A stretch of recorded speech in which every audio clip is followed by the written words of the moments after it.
বিসমিল্লাহির রহমানির রহিম। আজকে হচ্ছে 17ই সেপ্টেম্বর 2025। আমাদের বার কাউন্সিল প্রিলিমিনারি ব্যাচ 2026-এর 63তম ক্লাস এবং দেওয়ানি কার্যবিধির 14তম ক্লাস।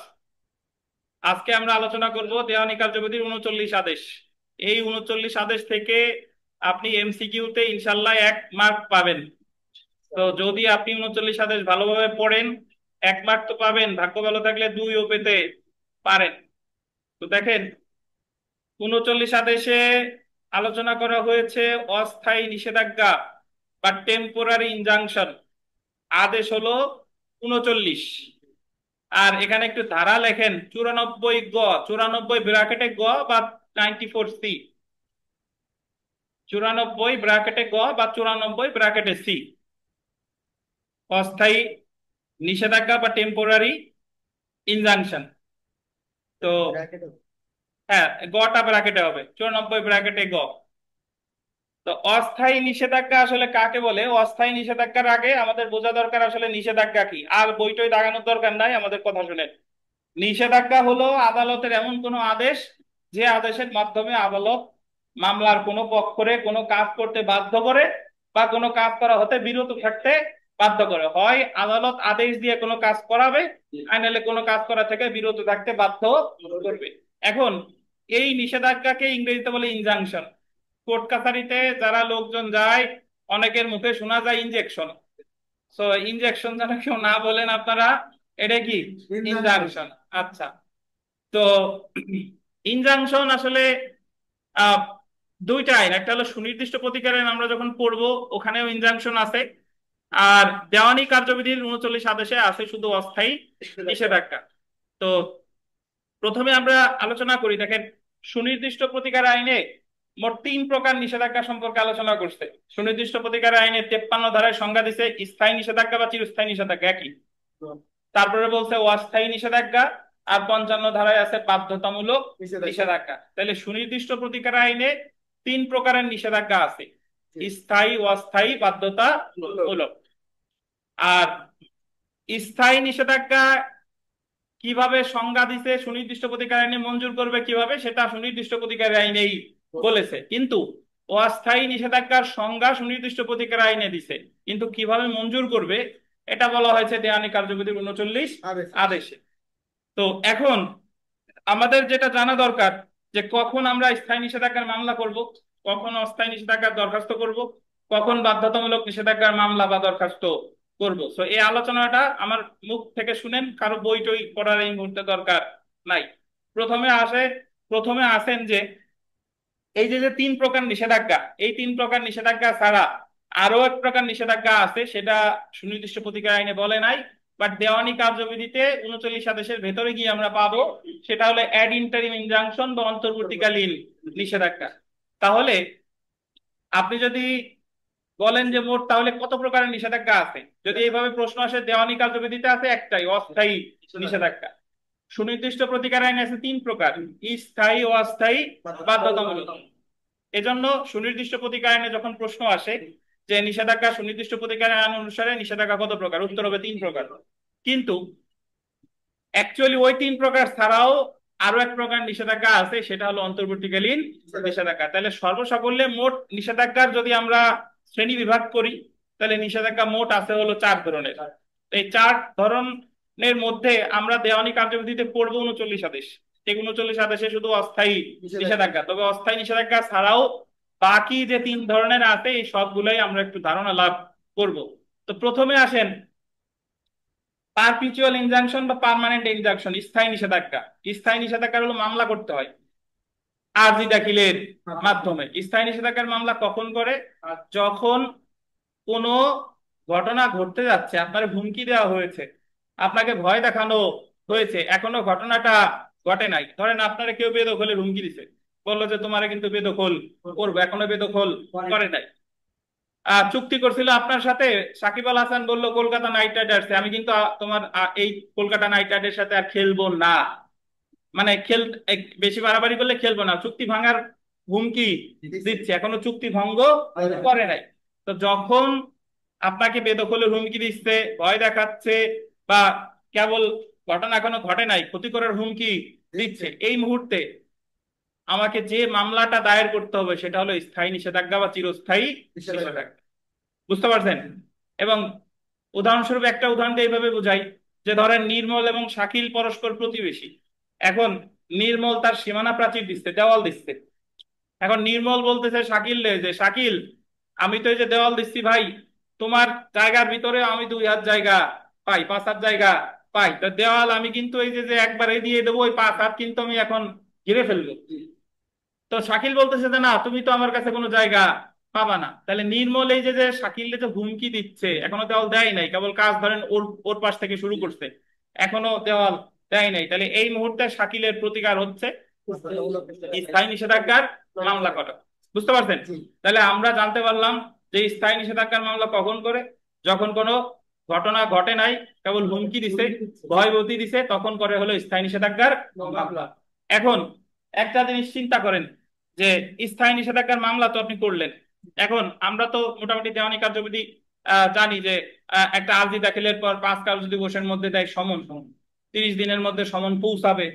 তার একেবারে যদি সমন একসেপ্ট করছে 30 দিনের মধ্যে পৌঁছাইলো, লিখিত জবাব দাখিল করবে 60 কার্যদিবস, তারপরে ইস্যু গঠন হবে, 120 দিনের মধ্যে চূড়ান্ত শুনানি দিন নির্ধারণ, তারপরে 120 কার্যদিবসের মধ্যে চূড়ান্ত শুনানি শেষ, তারপরে ফার্দার প্যারেন্টারি হিয়ারিং মানে অধিকতর চূড়ান্ত শুনানি, তারপর যুক্তিতর্ক, তারপর জাজমেন্ট, তারপরে ডিক্রি। তো ততদিন পর্যন্ত শাকিল তো মামলা তো করছে, স্থায়ী নিষেধাজ্ঞার মামলা তো করছে, কিন্তু এই মামলার প্রেক্ষিতে নির্মল কি সাথে সাথে থেমে যাবে? এই মামলার ডিক্রি পেতে পেতে তো মিনিমাম কয়েক মাস সময় লেগে যাবে। কিন্তু শাকিল তো মামলা করলো, তাহলে মামলা করে শাকিলের তো আরো দ্রুত প্রতিকার প্রয়োজন। তাহলে সেই ক্ষেত্রে মূল মামলা তিনি যখন করেছেন, ওই মামলার মধ্যে তিনি আর একটা দরখাস্ত দিবেন, সেটা হলো অস্থায়ী নিষেধাজ্ঞা। যে অনার, আমার একটা মামলা চলমান আছে, এখন মামলা তো কি ডিসিশন হবে সেটা তো পরের ব্যাপার, বাট আপাতত যদি আমারে এই নিষেধাজ্ঞা নির্মূল্যে যদি থামানো না যায়, নির্মূল্যে যদি থামানো না যায়, তাহলে তো দেয়াল দিয়ে ফেললে তো আমার মামলা করে কোনো লাভ নাই। তার মানে প্রথমে আপনি যদি অস্থায়ী নিষেধাজ্ঞা দরখাস্ত করতে চান, শুধু অস্থায়ী নিষেধাজ্ঞার মামলা দরখাস্ত করা যাবে না, অলরেডি একটা মামলা ওখানে থাকা লাগবে। এখন আমি জাস্ট আপনার উদাহরণ দিচ্ছি হচ্ছে স্থায়ী নিষেধাজ্ঞার ক্ষেত্রে অস্থায়ী নিষেধাজ্ঞার দরখাস্ত, কিন্তু অ্যাকচুয়ালি অস্থায়ী নিষেধাজ্ঞার দরখাস্ত যে কোনো মামলায় করা যায়। এমন না যে মূল মামলাটা স্থায়ী নিষেধাজ্ঞার হতে হবে, মূল মামলাটা দখল পুনরুদ্ধার হইতে পারে, বাটোয়ারা হইতে পারে, স্থায়ী নিষেধাজ্ঞা হইতে পারে, ঘোষণামূলক হইতে পারে, যে কোনো মামলা হতে পারে। যে কোনো মামলা অলরেডি একটা মামলা চলমান থাকতে হবে, এবং ওই মামলার মাঝে যদি কোনো ঘটনা যাতে না ঘটে, কোনো পক্ষকে বিরত রাখার জন্য অস্থায়ী নিষেধাজ্ঞার দরখাস্ত করা যাবে।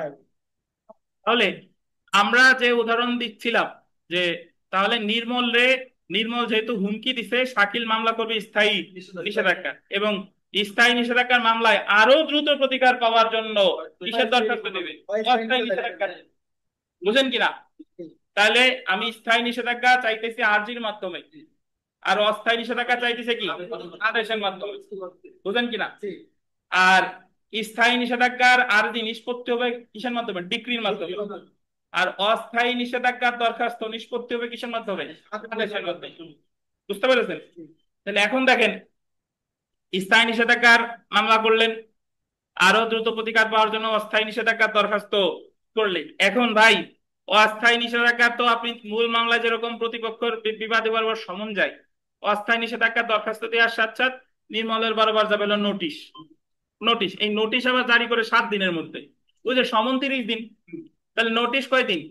7 দিন। এখন আপনি যদি 7 দিনও দেখা গেল যে 7 দিন নির্মল আইসে, 7 দিনের মধ্যে তো নির্মল ঘটনা ঘটাই ফেলবে, 7 দিনের মধ্যে তো সে দেওয়াল টেওয়াল দিয়ে ফেলবে, তাহলে অস্থায়ী নিষেধাজ্ঞা দরখাস্তের চেয়েও আমার ওই আরো দ্রুত প্রতিকার দরকার। তখন ওই অস্থায়ী নিষেধাজ্ঞার দরখাস্তে আপনি উল্লেখ করতে হয় যে এরনের যতদিন পর্যন্ত অস্থায়ী প্রতিপক্ষের উপর মানে অস্থায়ী নিষেধাজ্ঞা শুনানি না হচ্ছে, ততদিন পর্যন্ত আমার পক্ষে একটা অন্তর্বর্তীকালীন নিষেধাজ্ঞা দেওয়া হোক। এটার স্থিতি অবস্থা বজায় রাখা, স্ট্যাটাস কো।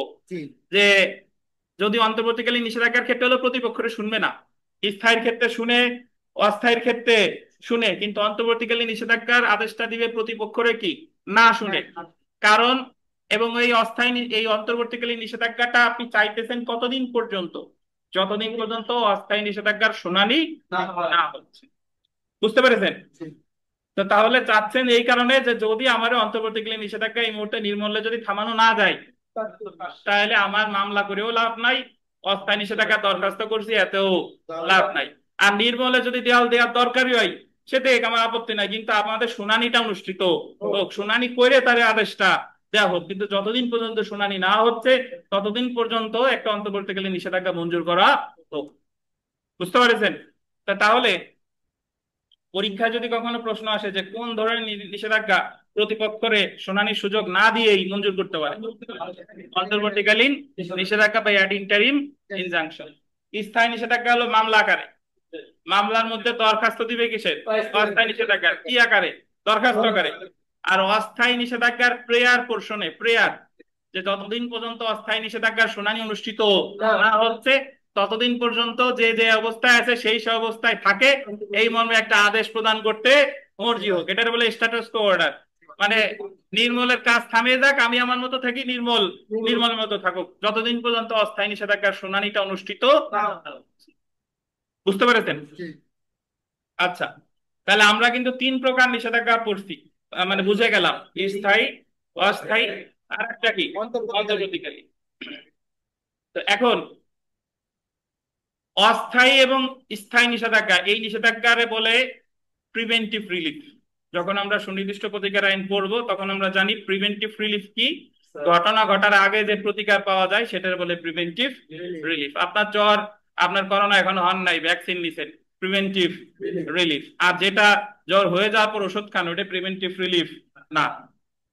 তো এখন বাধ্যতামূলক নিষেধাজ্ঞা কাকে বলে এটা একটু পড়বো।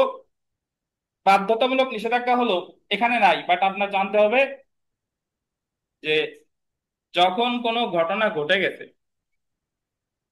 ধরেন নির্মল দেওয়াল দিচ্ছে, শাকিল জানতো, শাকিল একটু ঢাকা গেছে কাজে, এসে দেখলো যে দেওয়াল দিয়ে ফেলছে। এখন শাকিল কোনো মামলা এখনো করে নাই, ভাবছে যে বলছে দেই মামলা করবানি, কিন্তু এর মধ্যে তো ঘটনা ঘটে গেছে। তখন যখন কোনো ঘটনা অলরেডি ঘটে গেছে তখন ওই ঘটনাটাকে পূর্বের অবস্থায় ফিরিয়ে আনার জন্য, মানে ওই দেয়ালকে ভেঙে পূর্বের অবস্থায় আনার জন্য যে মামলা করতে হবে সেটা হলো বাধ্যতামূলক নিষেধাজ্ঞা। বুঝতে পেরেছেন? যখন দেয়াল দেওয়ার হুমকি দিছিল ওই মুহূর্তে মামলা করতে হতো স্থায়ী নিষেধাজ্ঞা। দেয়াল দেওয়ার হুমকি দিছিল, আপনি কোনো মামলা করেন নাই, ভাবছেন যে আজ করি কাল করি, করতে করতে সে দেয়াল অলরেডি দিয়ে ফেলছে, তখন আর স্থায়ী নিষেধাজ্ঞার মামলা করলে হবে না, তখন করতে হবে কি? বাধ্যতামূলক নিষেধাজ্ঞা। বুঝতে পারছেন? মানে অসুখ হওয়ার পরে ওষুধ খাই যেটা, সেটা হলো বাধ্যতামূলক। আর অসুখ হয় নাই, আগে আগে ওষুধ খাইছি, সেটা হলো স্থায়ী বা চিরস্থায়ী নিষেধাজ্ঞা। বুঝতে পারছেন? তাহলে বেদখলের হুমকি দিছে, কি মামলা? স্থায়ী। যদি বেদখল হয়ে গেছেন, দেওয়াল দিয়ে ফেলছে, চুক্তি ভেঙে ফেলছে, তাহলে কি? বাধ্যতামূলক নিষেধাজ্ঞা। এটুকু বুঝছেন না? আচ্ছা, তাহলে মূল মামলা দায়ের করতে হয় স্থায়ী নিষেধাজ্ঞার ক্ষেত্রে, মূল মামলা দায়ের করতে হয় বাধ্যতামূলক। ওই জায়গায় একটু সতর্কভাবে ইয়া করবেন, এই যে আকাম দাওয়ার হয়ে গেছে, মানে আমার এটা আবার এডিট করতে হবে। যাই হোক, দেখেন তো, তাহলে যে বিষয়টা এখানে দেখেন, অস্থায়ী নিষেধাজ্ঞার ক্ষেত্রে দিতে হয় দরখাস্ত, স্থায়ী নিষেধাজ্ঞার ক্ষেত্রে দিতে হয় আরজি, আর বাধ্যতামূলক নিষেধাজ্ঞার ক্ষেত্রেও দিতে হয় আরজি। বুঝতে পেরেছেন? তো এখন আর একটা কথা, ধরেন এইভাবে চিন্তা করেন যে নির্মল দেওয়াল দেওয়ার হুমকি দিছে, এখনো শাকিল মানে দেওয়াল দেয় নাই, হুমকি দিছে মাত্র, এই মুহূর্তে শাকিলের প্রতিকার কি? স্থায়ী নিষেধাজ্ঞার মামলা করা।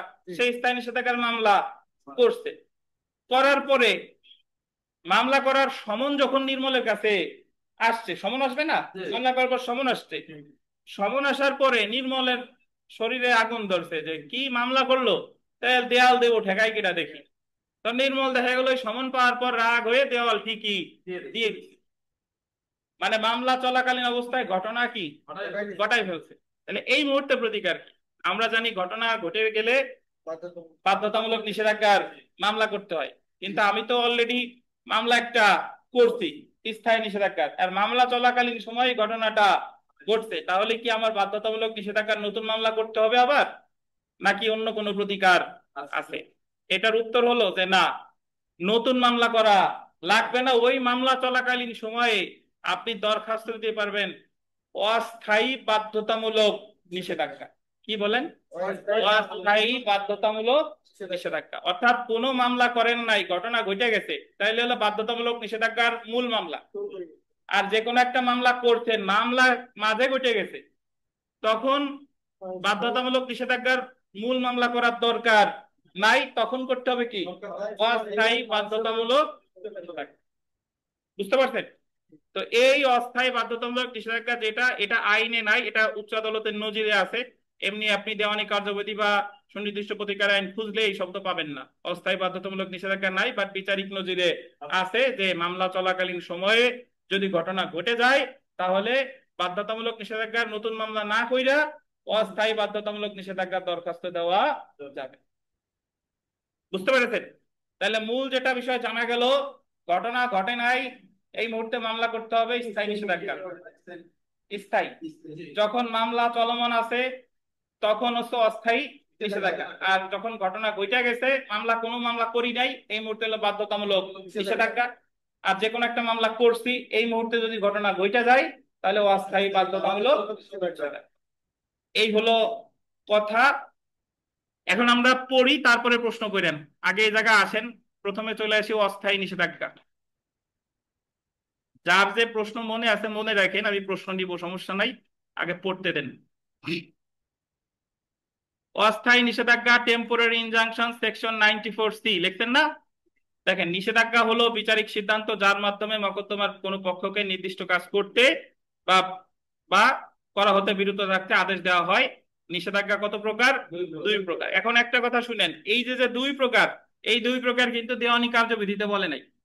এটা হলো জাস্ট আপনারে বোঝানোর জন্য এই জায়গায় আলোচনা করতে। দেওয়ানি কার্যবিধির কোন ধারায়, দেওয়ানি কার্যবিধির 39 আদেশে কোথাও বলে নাই যে নিষেধাজ্ঞা দুই প্রকার। জাস্ট এখানে উল্লেখ করছে কিসের জন্য? বোঝানোর জন্য। তাহলে দেখেন, একটা হলো স্থায়ী নিষেধাজ্ঞা পার্মানেন্ট ইনজাংশন, আর একটা হলো অস্থায়ী নিষেধাজ্ঞা বা টেম্পোরারি ইনজাংশন। এখন আমরা চলে আসি স্থায়ী নিষেধাজ্ঞা। মকদ্দমার উভয় পক্ষকে শুনে, আন্ডারলাইন করবেন, উভয় পক্ষকে শুনে এবং মকদ্দমার গুণাগুণ মূল্যায়ন করে বিচার শেষে, গোল দিবেন, বিচার শেষে মানে একটা মামলার বিচার যখন শেষ, মকদ্দমার কোনো পক্ষকে কোনো কাজ করা হতে স্থায়ীভাবে বিরত থাকতে, আন্ডারলাইন করেন, স্থায়ীভাবে বিরত থাকতে যে আদেশ দেওয়া হয়, সেই আদেশ হলো চিরস্থায়ী নিষেধাজ্ঞা। এখন চিরস্থায়ী নিষেধাজ্ঞাও যা, স্থায়ী নিষেধাজ্ঞাও তাই। অনেকে আবার বলেন স্যার স্থায়ী আর চিরস্থায়ী কি আলাদা কিনা? না, আলাদা না, স্থায়ীও যা, চিরস্থায়ীও তাই। ওই যে দীনেশ বালা, দীনেশ চন্দ্র বালা আর এক নাম রাজু, তো বিষয়টা তাই, যে স্থায়ী আর চিরস্থায়ী একই। দেখেন, এটা সুনির্দিষ্ট প্রতিকার আইনের আন্ডারলাইন করবেন 54 থেকে 56 ধারা অনুযায়ী দেওয়া হয়। অ্যাকচুয়ালি স্থায়ী নিষেধাজ্ঞা 54 থেকে 56 নাই, জায়গা জাস্ট বোঝার জন্য বলছে, দেয় হলো 54-তে, সংজ্ঞা দিছে 53-তে, আর স্থায়ী নিষেধাজ্ঞা মঞ্জুর করে হলো 54-তে। আর কোন কোন ক্ষেত্রে দিবে কি দিবে না এটা আছে 56, যাক এটা ব্যাপার না। আচ্ছা, এখন চলে আসে অস্থায়ী নিষেধাজ্ঞা। আর একটা কথা বলে রাখি, স্থায়ী নিষেধাজ্ঞার সংজ্ঞাও দিয়েছে সুনির্দিষ্ট প্রতিকার আইনে, মঞ্জুর করবে সুনির্দিষ্ট প্রতিকার আইনে, অর্থাৎ স্থায়ী নিষেধাজ্ঞার ক্ষেত্রে দেওয়ানি কার্যবিধিরে লাগতেছে না। বুঝছেন? কিন্তু অস্থায়ী নিষেধাজ্ঞার সংজ্ঞা দিয়েছে সুনির্দিষ্ট প্রতিকার আইনে, কিন্তু মঞ্জুর করবে দেওয়ানি কার্যবিধি অনুসারে। এই যে দেখেন, অস্থায়ী নিষেধাজ্ঞা মকদ্দমার কোনো পক্ষকে গোল দিবেন অস্থায়ীভাবে, চিরস্থায়ীভাবে না, অস্থায়ীভাবে কোনো কাজ করা হতে বিরত থাকতে আদেশ দেয় এবং এমন আদেশ পরবর্তী আদেশ না দেওয়া পর্যন্ত বলবৎ থাকে। তাহলে অস্থায়ী নিষেধাজ্ঞার আদেশ কতদিন বলবৎ থাকবে? পরবর্তী আদেশ না দেওয়া পর্যন্ত, বা মকদ্দমা চূড়ান্ত ভাবে নিষ্পত্তি না হওয়া পর্যন্ত বলবৎ থাকে। তাহলে যদি আপনাকে বলে যে অস্থায়ী নিষেধাজ্ঞার আদেশ কতদিন বলবৎ থাকবে? পরবর্তী আদেশ বা চূড়ান্ত আদেশ, পরবর্তী আদেশ বাকি চূড়ান্ত আদেশ। তারপরে দেখেন, সুনির্দিষ্ট প্রতিকার আইনে 53 ধারায় বলা হয়েছে অস্থায়ী নিষেধাজ্ঞা দেওয়ানি কার্যবিধির 39 আদেশে নিয়ন্ত্রিত হবে। তাহলে অস্থায়ী নিষেধাজ্ঞা নিয়ন্ত্রিত হবে কত আদেশ অনুসারে? তাহলে অস্থায়ী নিষেধাজ্ঞার সংজ্ঞা দিচ্ছে এসআর অ্যাক্টে, স্পেসিফিক রিলিফ অ্যাক্টে 53 ধারায়, কিন্তু নিয়ন্ত্রিত হবে কোন আদেশ, কোন আইন অনুযায়ী? দেওয়ানি কার্যবিধির 39 আদেশ।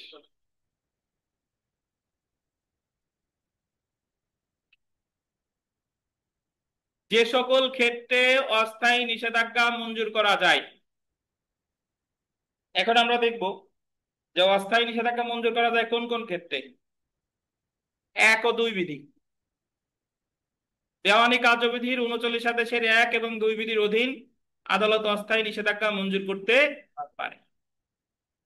দেওয়ানি কার্যবিধির 39 1 বিধির অধীন আদালত সম্পত্তি গোল দিবেন স্থাবর বা অস্থাবর উভয় ক্ষেত্রে অস্থায়ী নিষেধাজ্ঞার আদেশ দিতে পারে। তো যদি বলে যে 39 অস্থায়ী নিষেধাজ্ঞার দরখাস্ত করবেন কখন? যদি সেটা সম্পত্তি সংক্রান্ত হয়। কি সম্পত্তি? আমি এতক্ষণ ধরে যে উদাহরণ দিচ্ছি যে অমুক অমুকের জায়গায় দেওয়াল দিবে, এটা কি সম্পত্তি রিলেটেড? স্থাবর। বুঝছেন? তাহলে এই ক্ষেত্রে অস্থায়ী নিষেধাজ্ঞার আবেদন করতে হবে 39 কততে? 1-এ। অন্যদিকে 39 2 বিধির অধীন চুক্তিভঙ্গ বল দিবেন ব্রেস অফ কন্ট্রাক্ট। চুক্তিভঙ্গ, ওই যে একটু আগে বললাম না যে সাকিব আল হাসান বলতেছে যে আমি আর খেলবো না, এটা হলো কি? চুক্তিভঙ্গ। বা ক্ষতি সাধন, কমিশন অফ এন ইনজুরি করা হতে বিরত রাখতে আদালত অস্থায়ী নিষেধাজ্ঞা মঞ্জুর করতে পারে। তো আপনি মনে রাখবেন স্থাবর অস্থাবর সম্পত্তি হলে 39 ক্ষতি সাধন, সেটা স্থাবর বা অস্থাবর সম্পত্তি বা চুক্তিভঙ্গ হলে 39 2-1 বুঝছেন? 39 উল্লেখিত ক্ষেত্র ব্যতীত অন্যান্য কারণে ও ন্যায় বিচারের সাথে গোল দিবেন 151 ধারায় অন্তর্নিহিত ক্ষমতা বলে আদালত অস্থায়ী নিষেধাজ্ঞা মঞ্জুর করতে পারে। 39 তো আছেই, সেই সাথে সাথে আদালত তার ইনহেরেন্ট পাওয়ার বা অন্তর্নিহিত ক্ষমতা বলেও অস্থায়ী নিষেধাজ্ঞা মঞ্জুর করতে পারে। সেটা বলা হয়েছে কত আদেশে, কত ধারায়? 151 ধারায়। বুঝতে পারছেন? আচ্ছা, এখন আমরা চলে আসি 39 এটা একটু পড়বো বিস্তারিত।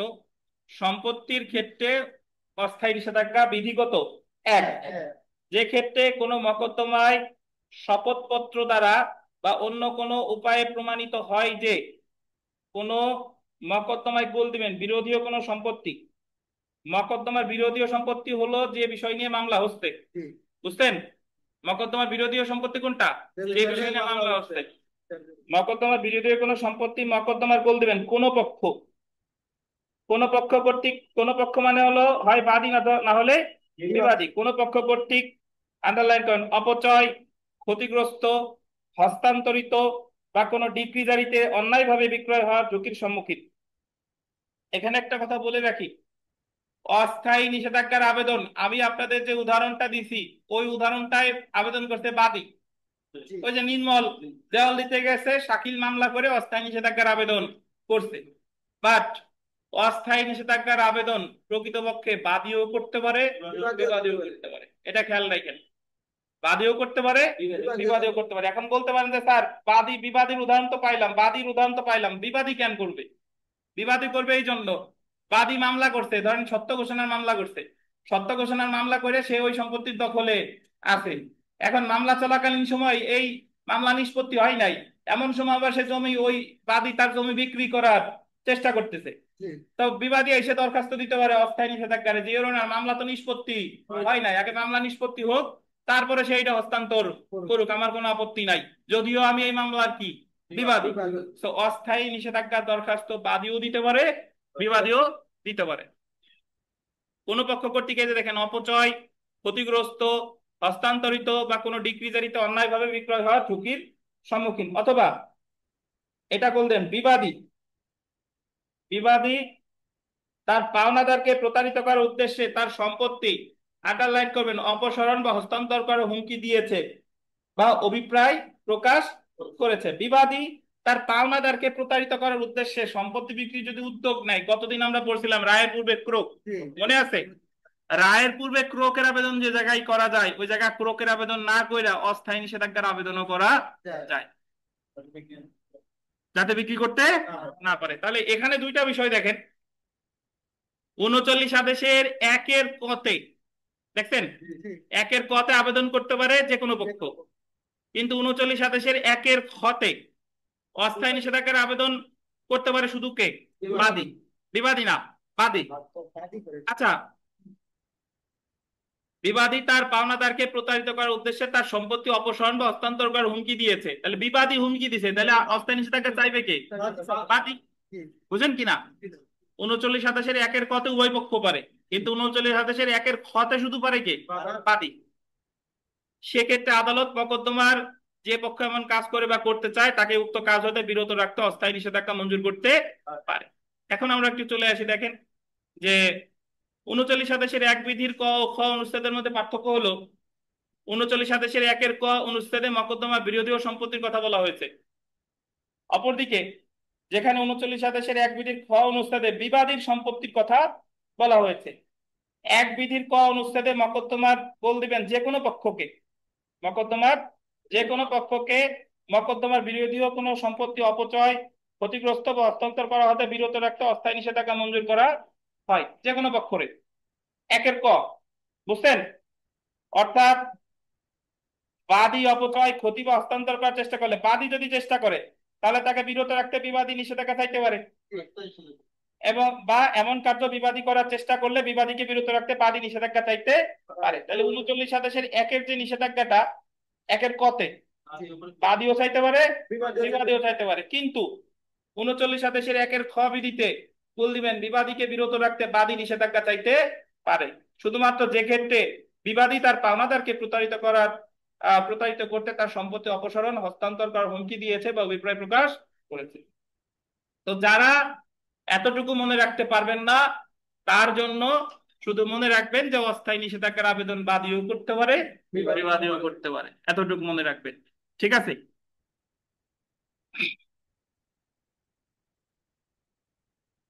এবার চলে আসি, দেখেন চুক্তি ভঙ্গ, অবিরাম লঙ্ঘন বা ক্ষতিপূরণের পুনরাবৃত্তি রোধে নিষেধাজ্ঞা 39 আদেশে কত? 2। দেখেন 39 আদেশে 2 বিধিতে অবিরাম লঙ্ঘন বা লঙ্ঘনের পুনরাবৃত্তি রোধ করতে নিষেধাজ্ঞা ইনজাংশন টু রেস্ট্রেন রেপিটেশন আর কন্টিনিউয়ান্স অফ ব্রেস মঞ্জুর করতে পারে। 39 আদেশের 2 বিধিতে বল দিবেন বাদী শুধুমাত্র বিবাদের বিরুদ্ধে অস্থায়ী নিষেধাজ্ঞা চাইতে পারে। 39 আদেশের 2 এ উভয় পক্ষ পারে না, শুধু পারে কে? বাদী।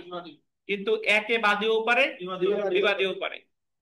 চুক্তিভঙ্গ, ব্রেস অফ কন্ট্রাক্ট বা ক্ষতি সাধন দা কমিশন অফ এন ইনজুরি করা হতে বিবাদীকে বিরত রাখতে দায়েরকৃত মকদ্দমায় আদালত অস্থায়ী নিষেধাজ্ঞা মঞ্জুর করতে পারে। এমন কার্য করা হতে বিবাদীকে বিরত রাখার জন্য মামলা দায়েরের পর এবং রায় ঘোষণার পূর্বে বা পরে যে কোনো সময় 2 বিধির অধীন বাদী অস্থায়ী নিষেধাজ্ঞার জন্য আবেদন করতে পারে।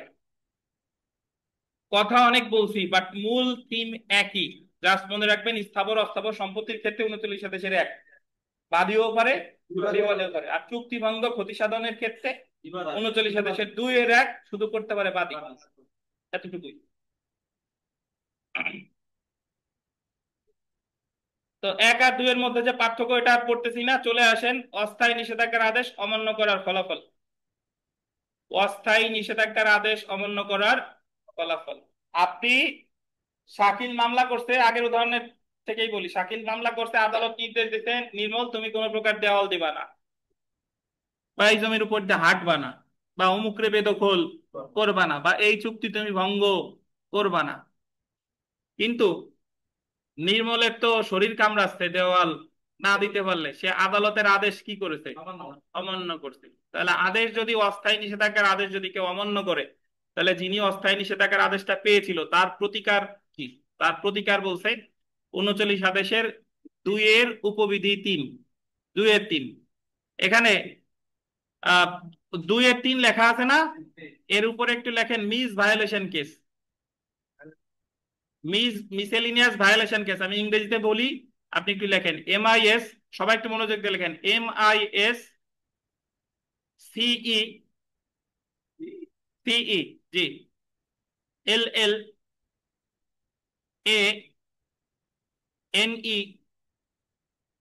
LLANEOUS। এবার ভায়োলেশন লেখেন VIOLATION,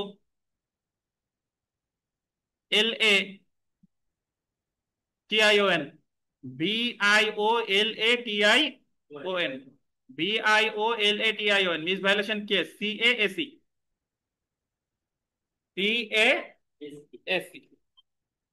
তো এখন সংক্ষেপে আপনারা এটার বলা হলো মিস ভায়োলেশন কেস, এই মিসের পূর্ণরূপ হলো মিসেলিনিয়াস।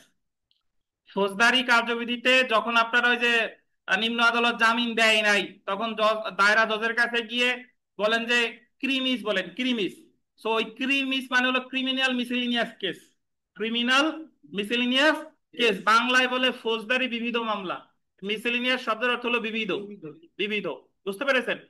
তাহলে যদি অস্থায়ী নিষেধাজ্ঞার আদেশ অমান্য করে তাহলে সংক্ষুব্ধ পক্ষের প্রতিকার হলো মিসেলিনিয়াস ভায়োলেশন কেস। সংক্ষেপে আপনারা উকিল সাহেবরা শুধু বলে যে ভায়োলেশন কেস করা লাগবে, বাট এটার পূর্ণ রূপ যদি বলেন তাহলে মিসেলিনিয়াস ভায়োলেশন কেস।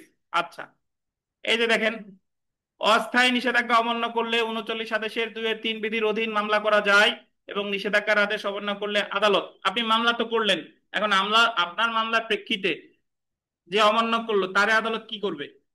দেখেন, উক্ত ব্যক্তির সম্পত্তি ক্রোধ করার আদেশ দিতে পারে। নির্মূলের যে সম্পত্তি ওটা কিসের আদেশ দিবে? ক্রোকের। এবং উক্ত ব্যক্তিকে অনধিক গোল দিবেন 6 মাসের দেওয়ানি কারাবাসে আটকের আদেশ দিতে পারে অথবা উভয়। সো ওই যে দিতে পারে, ক্রোকের আদেশের ওই জায়গায় বা লেখেন, বা এবং আছে না, এবং কেটে বা লেখেন।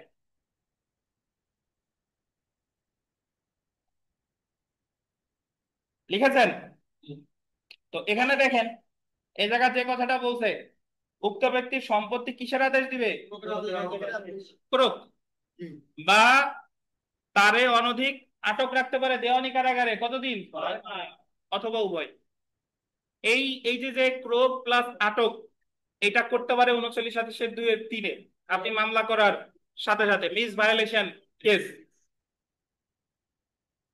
জেনে রাখা ভালো। দেখেন, 2-3 বিধির অধীন অস্থায়ী নিষেধাজ্ঞা অমান্য করার কারণে আদালত অমান্যকারীর সম্পত্তি ক্রোকের আদেশ দিলে গোল দিবেন তা 1 বছরের বেশি সময় বলবৎ থাকবে না। যদি ক্রোকের আদেশ দেয়, ক্রোকের, তাহলে এটা বলবৎ থাকবে সর্বোচ্চ কতদিন? 1 বছর। 1 বছরের বেশি থাকবে না। এই যে যে 1 বছর থাকবে, এটা বলা হয়েছে 39 আদেশে, দেখেন 2-4, 2-4। তারপরে দেখেন, যদি অমান্য করা অব্যাহত থাকে তাহলে আদালত উক্ত সম্পত্তি বিক্রয় করতে পারে। অমান্য করা অব্যাহত মানে হলো সে বেহাইয়া, একবার তো ভঙ্গ করছে, আবার ভঙ্গ করতেছে। তাহলে সেই ক্ষেত্রে ওই যে ওর যে সম্পত্তি ক্রয় করছে এটা কি করবে? বিক্রয় করে দিবে।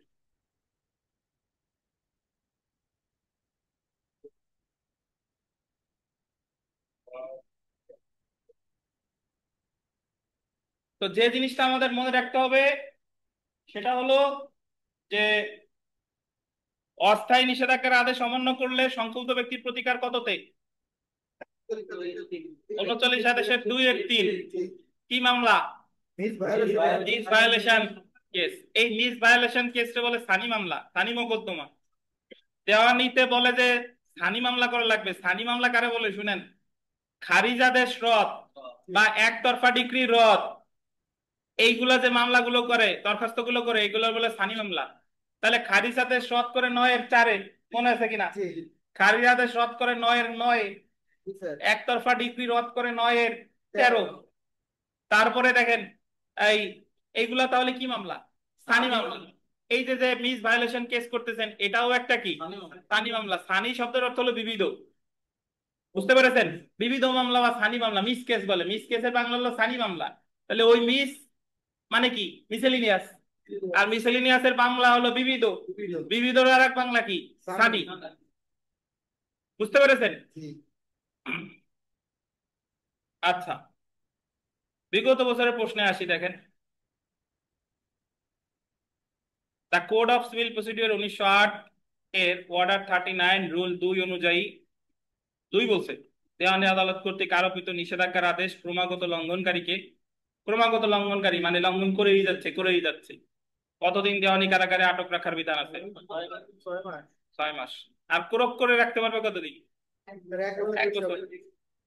2 নম্বর প্রশ্নটা আমরা যদি একটু পড়ি, দেখেন যে অস্থায়ী নিষেধাজ্ঞার আদেশ অমান্য করার বিরুদ্ধে মামলা করার বিধান আছে কোথায়? 39 আদেশের 2-3। 39 আদেশের 2-3 লিজ ভায়োলেশন কেস। এছাড়া দেখেন, আদালত প্রদত্ত অস্থায়ী নিষেধাজ্ঞার অমান্যের ক্ষেত্রে অমান্যকারীকে, অমান্যকারী পক্ষকে দেওয়ানি কয়েদে আটক রাখা যায় অনূর্ধ্ব কতদিন? 6 মাস। একই ধরনের প্রশ্ন না? বাকি যা আছে এগুলা পারবেন ইনশাল্লাহ। আমরা চলে আসি পরের টপিকে, যে নিষেধাজ্ঞার আদেশ প্রদানের পূর্বে আদালত অপর পক্ষকে নোটিশ প্রদান। বিধি কত বলেন? 3। এখানে একটা বিষয় দেখেন যে মূল মামলার ক্ষেত্রে প্রতিপক্ষের দিতে হয় কি জানো?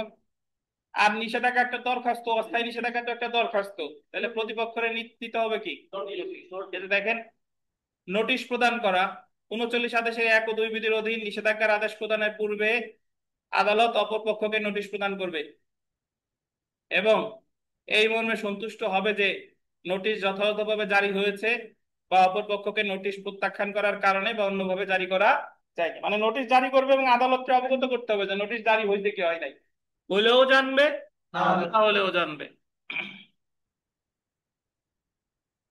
তো এক্ষেত্রে দেখেন, যে ক্ষেত্রে নোটিশ পরিহার করতে পারে, মানে কোন ক্ষেত্রে নোটিশ পরিহার করতে পারে, এখন যে ক্ষেত্রে আদালত মনে করে যে বললেন বিলম্বের কারণে নিষেধাজ্ঞা মঞ্জুরের উদ্দেশ্য পরাজিত বা ব্যর্থ হতে পারে, সেই ক্ষেত্রে আদালত নোটিশ পরিহার করে বা নোটিশ ছাড়াই একতরফা অন্তর্বর্তীকালীন নিষেধাজ্ঞা ex parte order of ad interim injunction মঞ্জুর করতে পারে।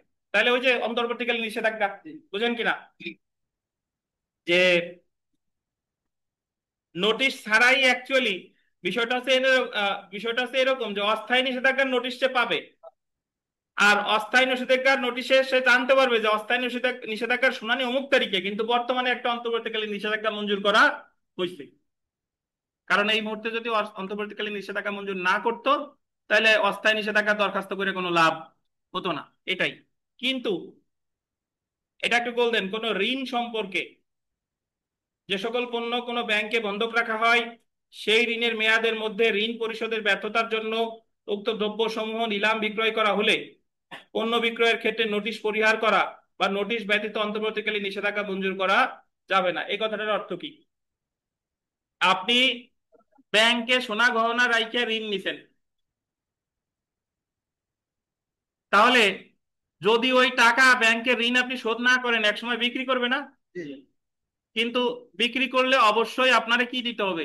নোটিশ দিতে হবে। নোটিশ না দিয়ে বিক্রি করবে না। এখন চলে আসি বিনা জারিতে ফেরত আসা নোটিশ জারির পদ্ধতি। বিনা জারিতে ফেরত আসা নোটিশ জারির পদ্ধতি 3 ক। 3 বিধি অনুসারে প্রদত্ত নোটিশ জারি সহকারে বা জারি ব্যতীত নোটিশ ইস্যু করার, এটা একটু আন্ডারলাইন করেন, জারি সহকারে বা জারি ব্যতীত, পাইছেন? মানে জারি করুক বা জারি না করুক, ইস্যুর তারিখ হতে 7 দিনের মধ্যে নোটিশ প্রদানকারী আদালতে ফেরত আসতে হবে। এটা গুরুত্বপূর্ণ, 7 দিন বললেন। অস্থায়ী নিষেধাজ্ঞার যে নোটিশ জারি হোক বা না হোক, ফেরত আসবে কয়দিন পর? 7 দিন। মূল মামলার ক্ষেত্রে কয়দিন পর আসতো? 30 দিন। আবার 30 দিন পরে আসলে আবার পুনরায় জারির জন্য, সমন জারির জন্য পদক্ষেপ নিতে হতো কত দিনের মধ্যে? 1 মাস। 9 আদেশের 5 বিধি মনে আছে? 9 আদেশের 5 বিধি, পুনরায় জারির পদক্ষেপ যদি না নিতেন তাহলে মামলা কি হয়ে যেত? খারিজ হয়ে যেত। তাহলে এই জায়গায় বলতেছে নোটিশ জারি হোক বা না হোক, কতদিনের মধ্যে নোটিশ ফেরত আসবে?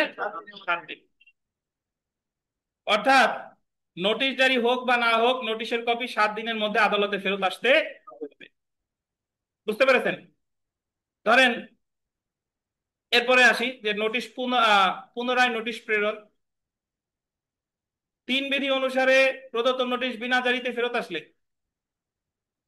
নোটিশটা যদি কি বিনা জারিতে ফেরত আসে, আদালত 7 দিনের মধ্যে পুনরায় নোটিশ প্রদান করবে। ওই জায়গায় মূল মামলার ক্ষেত্রে ছিল 30-30, আর এই জায়গা কত? 7-7। এগুলো তুলনামূলক আলোচনা, এগুলো মনে রাখার টেকনিক। এই জায়গা মূল মামলার ক্ষেত্রে হলো 30-30, আর এই জায়গা কত? 7-7। এমন নোটিশ 20 আদেশের 5 বিধি লেখা আছে না? দেখেন আপনার বইতে যা লেখে, এটা যদি 20 আদেশের 5 হবে না, এটা হবে 5 আদেশের 20। পুরো আকাশ পাতাল বানাই দিছে। 5 আদেশের 20 হবে, কেটে 5 আদেশের 20 লেখেন।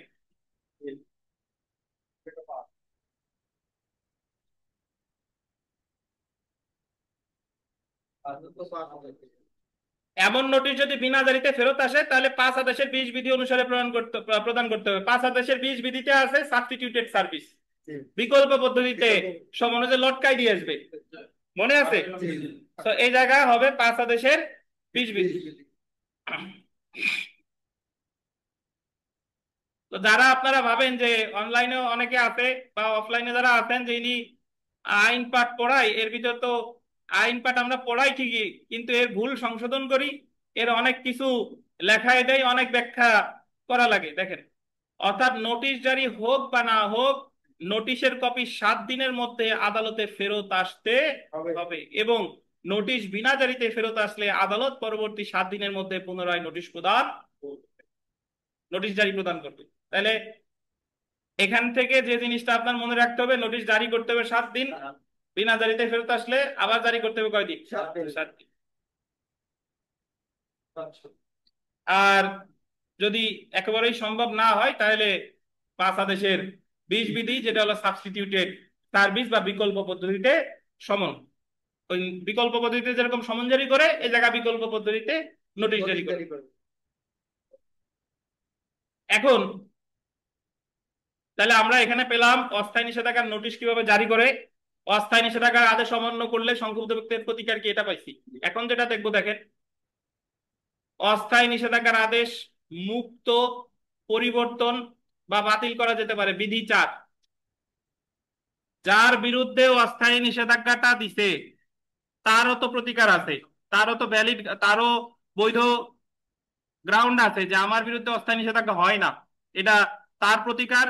সে এটা মুক্ত, পরিবর্তন বা বাতিলের আবেদন করতে পারে 39 আদেশের 4 বিধিতে।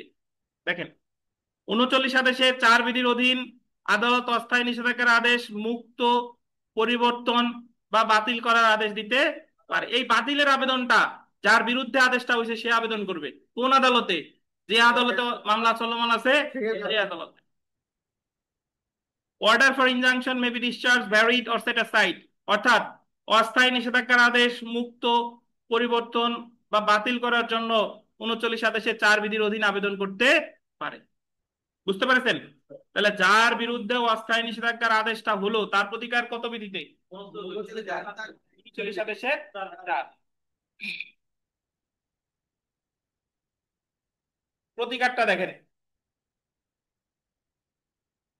39 আদেশের 4 বিধির অধীন অস্থায়ী নিষেধাজ্ঞার আদেশ পরিবর্তন বা বাতিলের আবেদন গোল দিবেন মঞ্জুর বা না মঞ্জুর, এর বিরুদ্ধে সংক্ষুব্ধ ব্যক্তি আপিল করতে পারে। মানে এই আদেশটা মঞ্জুর হোক অথবা না মঞ্জুর। অ্যাকচুয়ালি 39 আদেশের 1, 2, 4, 10 এই 4টা বিধি আপিলযোগ্য। 1 বিধি, 2 বিধি, 4 বিধি, 10 বিধি, এই জায়গা তাতে মঞ্জুর হোক বা না মঞ্জুর হোক, 39 আদেশের 4টা বিধি আপিলযোগ্য। 1, 2, 4, 10, তাতে ওই দরখাস্তটা মঞ্জুর হোক অথবা না মঞ্জুর।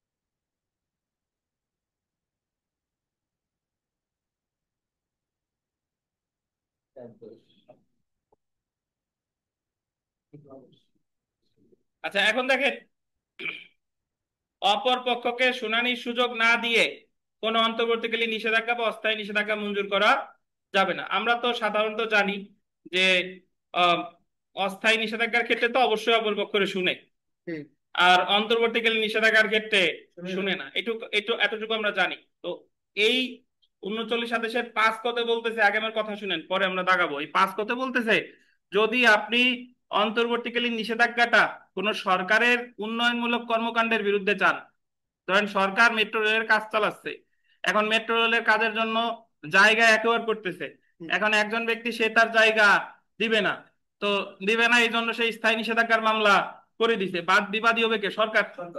এবং এই মেট্রো রেলের কাজ থামায় রাখার জন্য সে অস্থায়ী নিষেধাজ্ঞার আবেদনও করছে এবং অন্তর্বর্তীকালীন নিষেধাজ্ঞাও চাইছে। কিন্তু এই ক্ষেত্রে যেহেতু সরকার এবং জনস্বার্থ জড়িত এবং উন্নয়নমূলক কাজ, এই ক্ষেত্রে আদালত কোনো অন্তর্বর্তীকালীন নিষেধাজ্ঞার আদেশ দিবে না। উনি অস্থায়ী নিষেধাজ্ঞার আদেশ দিতে পারে, বাট অবশ্যই সরকারে শুনে, সরকারে না শুনে এই জায়গায় কোনো অন্তর্বর্তীকালীন নিষেধাজ্ঞা দিবে না, এলো কথা। বাট মামলাটা যদি একজন বেসরকারি ব্যক্তি কর্তৃক আর একজন বেসরকারি ব্যক্তির বিরুদ্ধে হতো, তাহলে আবার দেওয়া যেত। কিন্তু সরকারের বিরুদ্ধে বা যারা আপনার স্বায়ত্তশাসিত প্রতিষ্ঠান আছে, তারা যদি কোনো উন্নয়নমূলক কর্মকাণ্ড করে, তাহলে তাদের বিরুদ্ধে অন্তর্বর্তীকালীন নিষেধাজ্ঞা দিবে না। দিবে কখন? আরে শুনে দিতে পারে, কিন্তু না শুনে দিবে না। 39 আদেশের 5 ক ধারায় বলা হয়েছে, ধারা তো না, কি হবে? বিধি। অপর পক্ষকে শুনানির সুযোগ না দিয়ে কোনো অন্তর্বর্তীকালীন নিষেধাজ্ঞা বা অস্থায়ী নিষেধাজ্ঞা মঞ্জুর করা যাবে না। No order of ad interim or temporary injunction without hearing the opposite party permissible. তো এখানে দেখেন, আচ্ছা অনলাইনে যারা ক্লাস করতেছেন আপনারা কথা কি ক্লিয়ার শুনতে পাচ্ছেন? একটু জানান, একটু রেসপন্স করেন, ইয়েস অর নো, শুনতে পাচ্ছেন কিনা।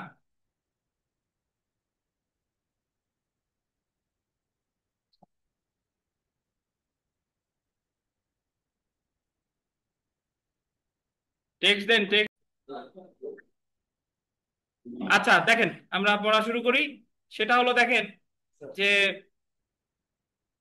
বেসরকারি ব্যক্তি, এই শব্দটা বললেন, বেসরকারি ব্যক্তি কর্তৃক, এই দরজাটা ই করে দেন, লক করে দেন। বেসরকারি ব্যক্তি কর্তৃক সরকারের বিরুদ্ধে অন্তর্বর্তী বা অস্থায়ী নিষেধাজ্ঞার আবেদন করলে, বেসরকারি ব্যক্তি নিষেধাজ্ঞা চাইছে কার বিরুদ্ধে? সরকারের বিরুদ্ধে। 5(1) বিধি অনুসারে সরকার পক্ষকে শুনানির সুযোগ দিতে হবে। অন্যদিকে এক বেসরকারি ব্যক্তি কর্তৃক অন্য বেসরকারি ব্যক্তির বিরুদ্ধে অন্তর্বর্তী বা অস্থায়ী নিষেধাজ্ঞার আবেদন করলে 5(2) বিধি অনুসারে অপর পক্ষকে শুনানির সুযোগ দিতে হবে। তবে দেখেন, তবে নিষেধাজ্ঞা মঞ্জুরের উদ্দেশ্য যেন ব্যর্থ না হয় সেই উদ্দেশ্যে নোটিশ পরিহার করে এমন নিষেধাজ্ঞা মঞ্জুর করতে পারে। তাহলে মূল কথাটা দাঁড়াইলো যে বেসরকারি ব্যক্তি কর্তৃক বেসরকারি ব্যক্তির বিরুদ্ধে অন্তর্বর্তীকালীন নিষেধাজ্ঞা দিবে, কিন্তু বেসরকারি ব্যক্তি কর্তৃক যদি সরকারের বিরুদ্ধে করে তাহলে অন্তর্বর্তীকালীন নিষেধাজ্ঞা দিবে না। 39 কততে বলেছে? 5 ক। এবার আমরা চলে আসি একতরফা নিষেধাজ্ঞার আদেশ নিষ্পত্তি করা। 5(3) দেখেন, যদি আদালত এক বেসরকারি পক্ষের অস্থায়ী নিষেধাজ্ঞার আবেদনের প্রেক্ষাপটে অন্য অন্য বেসরকারি ব্যক্তির বিরুদ্ধে একতরফা অন্তর্বর্তীকালীন নিষেধাজ্ঞা বা অস্থায়ী নিষেধাজ্ঞা মঞ্জুর করে, মানে অন্তর্বর্তীকালীন নিষেধাজ্ঞা দিছে তারা না শুই না, সেই ক্ষেত্রে আদালত বিরোধী পক্ষের উপস্থিতিতে গোল দিবেন 7 দিনের মধ্যে আবেদনটি নিষ্পত্তি করবে, যদি না আদালত সময় বৃদ্ধি করে। এই ক্ষেত্রে আবেদনকারীকে কোনো মুলতবি মঞ্জুর করা হবে না। একটু বুঝেন, শাকিল অন্তর্বর্তীকালীন নিষেধাজ্ঞা চাইছে নির্মলের বিরুদ্ধে, অন্তর্বর্তীকালীন নিষেধাজ্ঞা দিছে, তাহলে অস্থায়ী নিষেধাজ্ঞার যে শুনানিটা নির্মলের উপস্থিতিতে হবে এটা শেষ করবে কয়দিনের মধ্যে? 7 দিন। 7 দিনের মধ্যে শুনানিটা শেষ করতে হবে, যদি না নিজে আদালত সময় বৃদ্ধি করে। আদালত বৃদ্ধি করলে সময় বাড়তে পারে, বাট আদালত যদি সময় বৃদ্ধি না করে তাহলে এই শুনানি শেষ করতে হবে কতদিন? 7 দিন। তাহলে আপনি মনে রাখবেন 39 যত দিন আছে সব কত দিন? 7 দিন। নোটিশ 7, বিনাজারিতে ফেরত আসলে 7, আবার এই যে নিষ্পত্তি করবে, দরখাস্ত নিষ্পত্তি করবে কত? 7 দিন।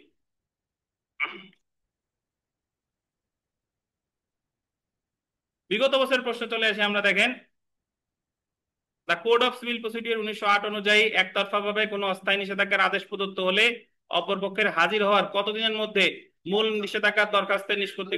কত দিন বলে? 7 দিন। বুঝছেন না?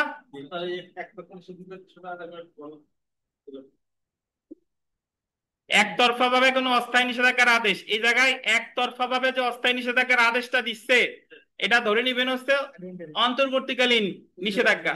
আর অন্তর্বর্তীকালীন নিষেধাজ্ঞা তো দিছে, এখন সে তো হাজির হয় নাই, তাহলে মূল যে নিষেধাজ্ঞার যে শুনানি যেটা আছে সেটা ওই দরখাস্তটা নিষ্পত্তি করবে কত দিনের মধ্যে? 7 দিনের মধ্যে।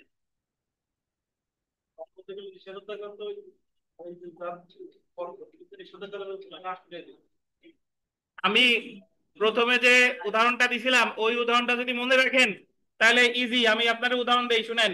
নির্মল দেওয়াল দেয়ার হুমকি দিছে, শাকিল স্থায়ী নিষেধাজ্ঞার মামলা করছে, মামলা করার পর অস্থায়ী নিষেধাজ্ঞার দরখাস্ত দিছে, অস্থায়ী নিষেধাজ্ঞার দরখাস্তের নোটিশ নির্মল বরাবর যাবে কয়দিনের মধ্যে? 7 দিন।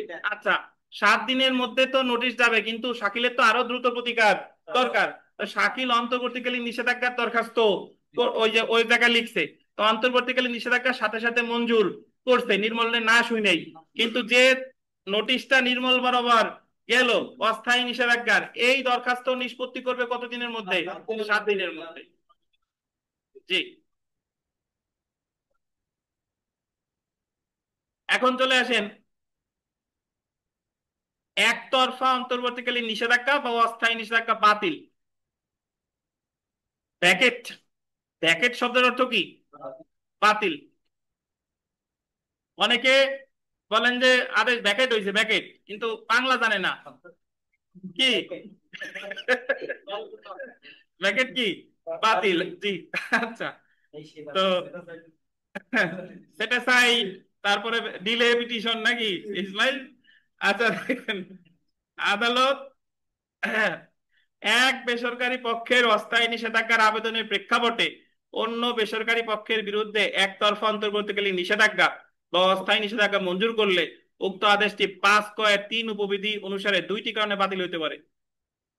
এই উপবিধি আমার মনে রাখার দরকার নাই, বুঝছেন? এই যে যে অন্তর্বর্তীকালীন নিষেধাজ্ঞা যেটা দিল, এটা বাতিল হবে কয়টা কারণে? বা অস্থায়ী নিষেধাজ্ঞা যে দিল, এটা বাতিল হবে 2টা কারণে। দেখেন, যে পক্ষের আবেদনের প্রেক্ষিতে এমন নিষেধাজ্ঞা মঞ্জুর করা হয়েছিল উক্ত পক্ষ মুলতবির আবেদন করে। শাকিলের পক্ষে অন্তর্বর্তীকালীন নিষেধাজ্ঞা দিছিল, এখন শাকিল এসে ওই মামলার কার্যক্রম মুলতবির আবেদন করছে, তাহলে শাকিলের যে একতরফা মানে অন্তর্বর্তীকালীন নিষেধাজ্ঞা, এটা কি হয়ে যাবে? ব্যাকেট হয়ে যাবে। আদালত কর্তৃক হাজির হতে তলব করা হলেও হাজির হতে ব্যর্থ হইলে, আদালত হাজির হতে বলছিল শাকিল, শাকিল হাজির হয় নাই, তাহলে কি হয়ে যাবে? প্যাকেট হয়ে যাবে। বুঝছেন? আবার কেউ প্যাকেট বললেন না, প্যাকেট হয়ে যাবে, জি। তাহলে হাজির মুলতবি আবেদন করলে আর শুনানির দিন হাজির না হলে মানে অন্তর্বর্তীকালীন নিষেধাজ্ঞার আদেশ কি হয়ে যাবে? প্যাকেট হয়ে যাবে। আচ্ছা, এখন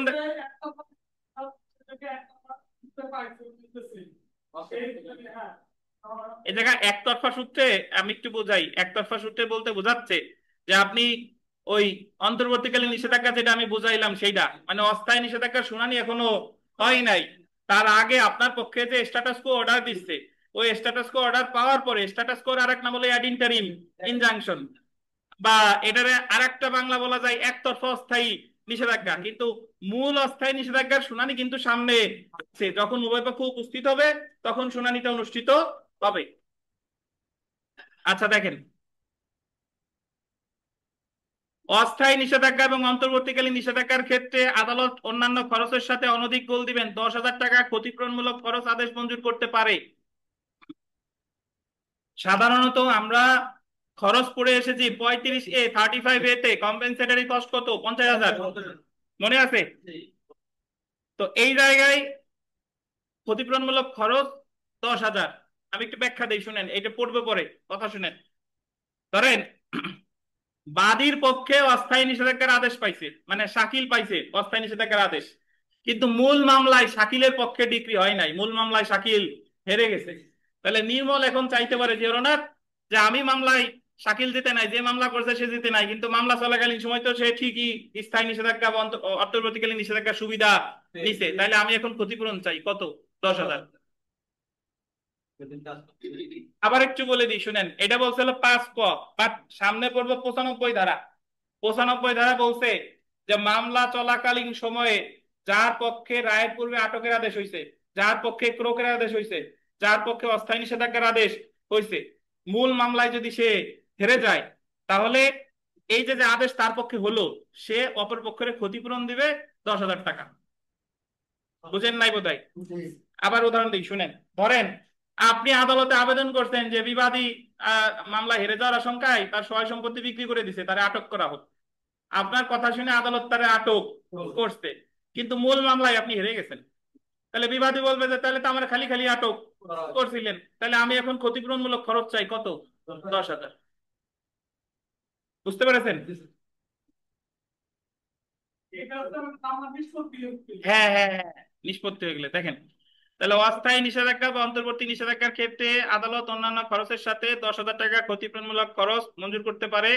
বিষয়টি হলো, যে পক্ষের অনুরোধে অন্তর্বর্তীকালীন অ্যাড ইন্টারিম বা অস্থায়ী নিষেধাজ্ঞা অনুমোদন করা হয়, পরিশেষে যদি তার বিরুদ্ধে, এই যে দেখেন, তার বিরুদ্ধে মামলার সিদ্ধান্ত গ্রহণ করা হয় এবং যদি দেখা যায় অনুরূপ নিষেধাজ্ঞার জন্য অন্য পক্ষের অনিষ্ট বা ক্ষতি হয়েছে, তবে আদালত মামলার সিদ্ধান্ত গ্রহণকালে অন্য পক্ষ যে খরচ পেতে পারে তার অতিরিক্ত ক্ষতিপূরণমূলক খরচ অন্য পক্ষের অনুকূলে মঞ্জুর করবে, যা কত? 10,000 টাকার বেশি হবে না। তো আপনি এখানে যে বিষয়গুলো মনে রাখবেন, যে 35 কতে কম্পেনসেটরি কস্ট 50,000, আগে ছিল 20,000, বর্তমানে হয়েছে কত? 50,000। কিন্তু অস্থায়ী নিষেধাজ্ঞা, রায়ের পূর্বে ক্রোক, রায়ের পূর্বে আটক, এই আদেশগুলো মামলা চলাকালীন সময় যার পক্ষে গেছিল, মূল মামলায় আদেশটা তার বিরুদ্ধে গেছে, তাহলে এই ক্ষেত্রে ক্ষতিপূরণমূলক খরচ কত? 10,000। আগেও 10,000, এখনো 10,000। তো নামাজের বিরতি, নামাজ পড়ে আসি চলেন। তো তাহলে অস্থায়ী নিষেধাজ্ঞার ক্ষেত্রে ক্ষতিপূরণমূলক খরচ কত? 10,000 টাকা। আর অন্যান্য ক্ষেত্রে কিন্তু 50,000, 35A হলে 50,000। তো জেনে রাখা ভালো, দেখেন জেনে রাখা ভালো, এখানে কয়েকটা পয়েন্ট করি। অস্থায়ী নিষেধাজ্ঞা মঞ্জুর করবে 39 আদেশের 1 ও 2, এটাও আমরা জানি নাকি। তবে 151 ধারার অন্তর্নিহিত ক্ষমতা প্রয়োগ করে আদালত অস্থায়ী নিষেধাজ্ঞা মঞ্জুর করতে পারে। তারপরে দেখেন, অস্থায়ী নিষেধাজ্ঞার পূর্বে নোটিশ দিতে হবে, এটা আমরা জানি। নোটিশ জারি হোক বা না হোক, নোটিশের কপি 7 দিনের মধ্যে আদালতে ফেরত আসতে হবে। নোটিশ বিনা জারিতে ফেরত আসলে আদালত পরবর্তী 7 দিনের মধ্যে পুনরায় নোটিশ জারি প্রদান করবে। তো এই জায়গায় মোটামুটি যা পড়ছি সবই আমরা জানি। লাস্টের 2টা পয়েন্ট আমরা দেখবো। দেখেন 39 আদেশের 6 বিধি পাইছেন? 39 আদেশের 6 বিধি অনুসারে মকদ্দমার বিষয়বস্তু এমন কোন অস্থায়ী সম্পত্তি বা ক্রয় করা হয়েছে, এমন কোন সম্পত্তি যা দ্রুত এবং স্বাভাবিক ক্ষয়শীল। মানে ওই যে যে ধরেন অমান্য করছে, অমান্য করলে তার সম্পত্তি ক্রয় করে না? ক্রয় করে। এখন যে সম্পত্তি ক্রয় করছে, ধরেন এই সম্পত্তি হলো স্বাভাবিক ক্ষয়শীল বা পচনশীল। ধরেন 1 ট্রাক তরমুজ ক্রয় করছে, তরমুজ কি আজীবন রাখা যাবে? তরমুজ তো ক্রয় করে রাখা যাবে না। তাহলে দেখেন, তাহলে দ্রুত বা স্বাভাবিক ক্ষয়শীল বা যথেষ্ট কারণে বিক্রয় করা প্রয়োজন, আদালত এমন সম্পত্তি বিক্রয়ের আদেশ ইন্টারলোকুটরি অর্ডার দিতে পারে। ইন্টারলোকুটরি অর্ডার শব্দটা বললেন, পরীক্ষায় প্রশ্ন আসবে। ইন্টারলোকুটরি অর্ডার শব্দের অর্থ হলো অন্তর্বর্তী আদেশ। ইন্টারলোকুটরি অর্থ কি? অন্তর্বর্তী। তাহলে পরীক্ষায় যে প্রশ্নটা আসবে যে কোন ধরনের সম্পত্তি বিক্রয়ের ক্ষেত্রে ইন্টারলোকুটরি অর্ডার দিতে পারে? দ্রুত বা স্বাভাবিক ক্ষয়শীল। বুঝতে পারছেন? স্থাবর সম্পত্তির ক্ষেত্রে কি ইন্টারলোকুটরি অর্ডার দিবে? দিবে না। স্থাবর সম্পত্তি তো পচনশীল না। আচ্ছা, কি হলো ব্যাপারটা? আপনি ফোন ধরলেন, আবার উনি কথা বললেন। ও আচ্ছা। 39 আদেশের 7 বিধি অনুসারে আদালত মকদ্দমার বিষয়বস্তু আটক, সংরক্ষণ, পরিদর্শন ইত্যাদি অন্তর্বর্তী আদেশ বা ইন্টারলোকুটরি অর্ডার দিতে পারে। ব্র্যাকেটে লেখেন স্থানীয় পরিদর্শন। ওই যে কতদিন লেখাইছিলাম স্থানীয় পরিদর্শন, কোথায় আছে? 39 আদেশের সাথে। স্থানীয় পরিদর্শন না? হ্যাঁ, স্থানীয় পরিদর্শন 39 আদেশের 7। স্থানীয় পরিদর্শন আরো এক জায়গায় আছে, কোন জায়গায় বলেন? 18 আদেশের 18। 18 আদেশের 18 হলো আদালত স্বেচ্ছায়, আর 39-এর 7 পক্ষগণের আবেদন করবে। বুঝতে পারছেন? এখন আপিলের এই জায়গা যদি আসেন, আপিল আলাদা করে পড়বো না, আপিল বলে দিছি যে 39 আদেশের 4টা আদেশ আপিল যোগ্য, 1, 2, 4, 10। তাতে ওই আদেশটা মঞ্জুর হোক বা না মঞ্জুর হোক। কত কত বলেন? 1, 2, 4, 10। এর মধ্যে আমরা একটা বিধি পড়বো না, 10টা। আর 1 পড়ছি, 2 পড়ছি, 4 ও পড়ছি। একে তো ওই যে আবেদন করে অস্থায়ী নিষেধাজ্ঞা সম্পত্তির ক্ষেত্রে, 2 এ অনেক কিছু আছে। 2 এর 1 এ আছে চুক্তিভঙ্গ বা ক্ষতি সাধনের ক্ষেত্রে, 2 এর 3 এ আছে মিসেলিনিয়াস ভায়োলেশন কেস, আর অস্থায়ী নিষেধাজ্ঞা বাতিলে আবেদন করে 4 এ 39 আদেশের 4 বিধি। এখন এখানে লাস্টের পয়েন্টটা দেখেন আপিলের ক্ষেত্রে। তো আপিল আমি এই জায়গায় পড়লাম না, আপনি জাস্ট মনে রাখবেন 1, 2, 4, 10 যে বিধি 4টা মঞ্জুর হোক বা না মঞ্জুর হোক কি আপিল যোগ্য। ঠিক আছে? কিন্তু অন্যান্য জায়গায় আমি একটু বলি, 38 আদেশের 4 নামঞ্জুর হইলে রিভিশন, মঞ্জুর হইলে আপিল। মনে আছে কিনা? 38 আদেশের 6 নামঞ্জুর হইলে রিভিশন, মঞ্জুর হইলে আপিল। কিন্তু 39 আদেশে এই জায়গার নামঞ্জুর মঞ্জুর যাই হোক না কেন, 1, 2, 4, 10 আপিল যোগ্য আদেশ।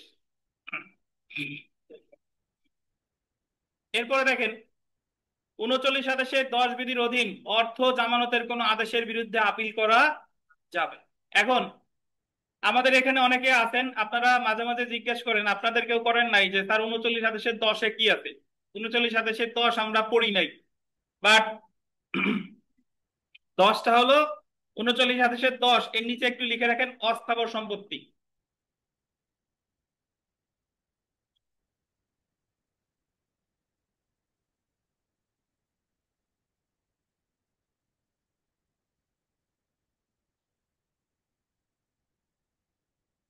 উনচল্লিশ হাজার দশ আমাদের পড়ার প্রয়োজন নাই, তারপরে আপনাদের জানার জন্য বলতেছি শুনেন। আদালত ধরেন বিবাদীর সম্পত্তি ক্রোক করবে, ওই যে মিস ভায়োলেশন কেসে ক্রোক করতে পারে না, ক্রোক করতে পারে, উদাহরণস্বরূপ বলতেছি আর কি। তো ক্রোক করতে গেল, ধরেন তার 5 লাখ টাকা আছে, 5 লাখ টাকা তো নিয়ে নিবে আদালত, হেফাজত মানে সহায় সম্পত্তি ক্রোক করবে। এখন সে বলতেছে যে এই যে যে আমার যে 5 লাখ টাকা, এই যে যে আমার যে মোটর সাইকেল, এই যে যে বাসায় যা পাইছেন, এগুলো আমার না, এইগুলো হলো আমার বন্ধুর, সে আমার কাছে রাখতে দিছে, সেইগুলো আপনারা ক্রোক করতে আদালতে বলতেছে যে এগুলা ক্রোক করা যাবে না, কারণ এগুলোর মালিক আমি না, আমার হেফাজতে আছে বাট আমি মালিক না। বুঝতে পারছেন? তখন আদালত বলবে যে ঠিক আছে, তোমার হেফাজতে যেহেতু আছে, তাই তোমার হেফাজতে না থেকে তুমি আমার হেফাজতে রাখো, তাহলে আমার কাছে জমা দাও। বুঝতে পারছেন? তাহলে ওনারা যদি জমা দিতে বলে, তাহলে ওই মুহূর্তে ওই ব্যক্তির প্রতিকার কি? আপিল। এই 39-10 আপিলটা হলো এই জিনিস, না জানলে সমস্যা নাই, এমনি আর কি বলে দিলাম। এবার চলে আসেন ধারা 95। 95 অলরেডি আমরা জানি, ওই যে বলছি যে আটকের আদেশ, ক্রোকের আদেশ, অস্থায়ী নিষেধাজ্ঞার আদেশ আপনার পক্ষে আসছিল মামলা চলাকালীন সময়ে, কিন্তু মূল মামলা আপনার বিরুদ্ধে সিদ্ধান্তে গেছে, তাহলে আপনার ক্ষতিপূরণমূলক খরচ অপর পক্ষে দিতে হবে কত টাকা? এটাই হলো 95। এই যে দেখেন, ধারা 95, অপর্যাপ্ত কারণে গ্রেফতার, ক্রোক বা নিষেধাজ্ঞার আদেশ লাভ করিলে ক্ষতিপূরণ। যে কোনো মোকদ্দমায় গ্রেফতার বা ক্রোক কার্যকর করা হয়ে থাকলে বা অস্থায়ী নিষেধাজ্ঞা মঞ্জুর করা হয়ে থাকলে, যদি আদালতের কাছে প্রতীয়মান হয় যে উক্ত গ্রেফতার, ক্রোক বা নিষেধাজ্ঞা অপর্যাপ্ত কারণে করা হয়েছে। কি কি কারণে বলেন? অপর্যাপ্ত কারণে করা হয়েছে। আপনি শুনি একটা, যদি বাদী পক্ষ পরাজিত হয় এবং আদালতের নিকট প্রতীয়মান হয় যে উক্ত মোকদ্দমা দায়ের করার কোনো সঙ্গত বা সম্ভাব্য কারণ ছিল না, সেই ক্ষেত্রে বিবাদী আদালতে আবেদন করতে পারে এবং আদালত উক্ত আবেদনের প্রেক্ষিতে বিবাদীর যে ব্যয় ও ক্ষতি হয়ে থাকে তার কারণে বাদীর বিরুদ্ধে যুক্তিসঙ্গত রূপে অনধিক গোল দিবেন 10,000 টাকা খেসারত বা ক্ষতিপূরণের আদেশ দিতে পারে। মানে বাদীর পক্ষে অস্থায়ী নিষেধাজ্ঞার আদেশ এসেছিল, বাদীর পক্ষে ক্রোকের আদেশ এসেছিল, বাদীর পক্ষে রায় পূর্বে আটকের আবেদন আদেশ এসেছিল, বাট মূল মামলায় বাদী হেরে গেছে, তাহলে বাদী ক্ষতিপূরণমূলক খরচ দিবে কত টাকা?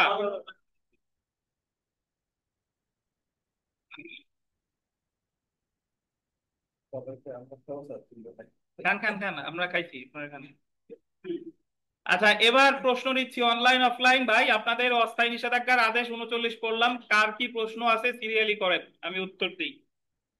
কে কোথায় বুঝেন নাই অনলাইনে আনমিউট করে দিছি, অফলাইন অনলাইন মিলিয়ে কোনো প্রশ্ন থাকলে দয়া করে করেন।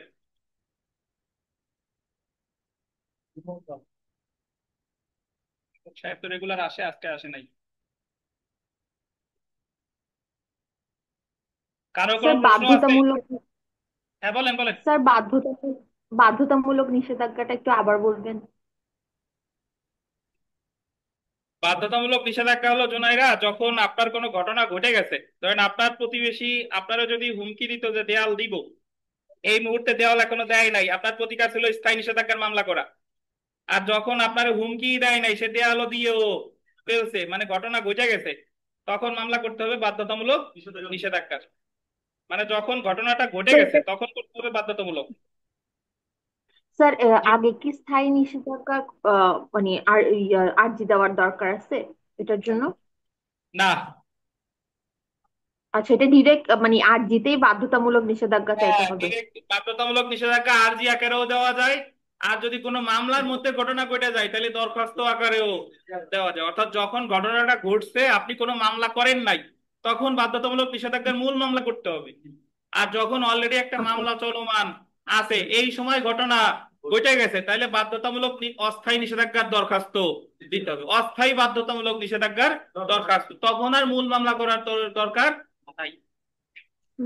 আচ্ছা স্যার, আরেকটা কোয়েশ্চেন আছে স্যার। 29-10 স্যার, এটা কি মানে কোনো ব্যবসায়িক পণ্যের ক্ষেত্রে প্রযোজ্য, অস্থাবর সম্পত্তি যেহেতু? 39 আদেশের 10 বিধি। 10 বিধি, হ্যাঁ, যদি অন্যের সম্পত্তি থাকে সেটা, আপনার না, আচ্ছা, আপনার অন্য হেফাজতে সম্পত্তি। ক্ষমতা আছে অস্থাবর সম্পত্তি।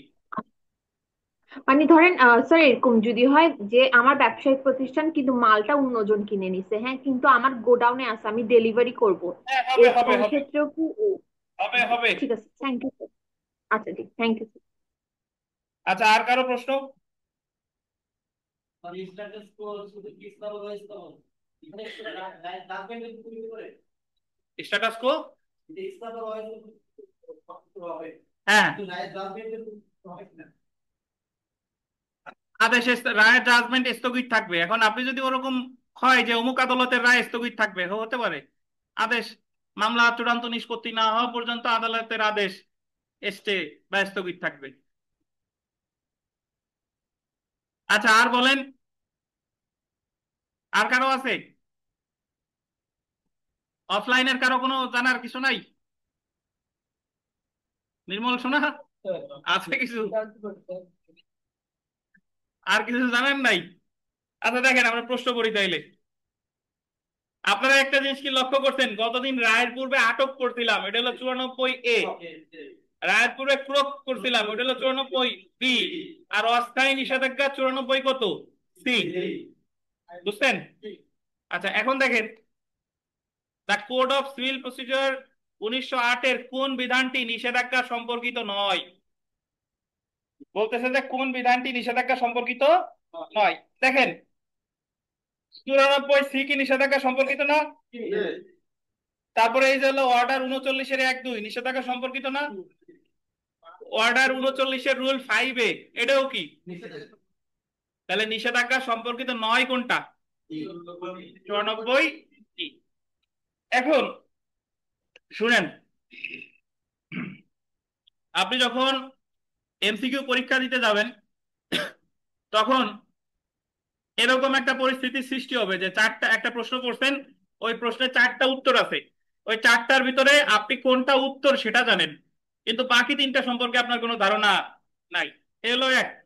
আর এক সিচুয়েশন হলো যে কোন তিনটা যে উত্তর না এটাই আপনি বুঝতেছেন, কিন্তু কোনটা, তাহলে তিনটা যদি উত্তর না হয় তাহলে উত্তর কোনটা, ওইটা, বুঝতে পারছেন? তাহলে এখানে ধরেন আমরা 94-তে কি আছে জানি না, বাট 94C-তে আছে অস্থায়ী নিষেধাজ্ঞা, আর অর্ডার 39 মানেই তো পুরোটাই অস্থায়ী নিষেধাজ্ঞা নিয়ে, তাহলে এখানে 94E হবে উত্তর, কারণ এটা নিষেধাজ্ঞা সম্পর্কিত নয়। বুঝতে পেরেছেন? আর অ্যাকচুয়ালি এই জায়গায় এই যে 5A এটা ব্র্যাকেটে লেখছে, অ্যাকচুয়ালি ব্র্যাকেটে হবে না, এই এ হবে হলে একসাথে।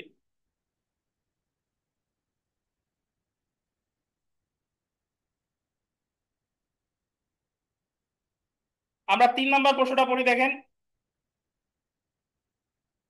অস্থায়ী নিষেধাজ্ঞা নিয়ন্ত্রিত হয় কি দ্বারা? কেন?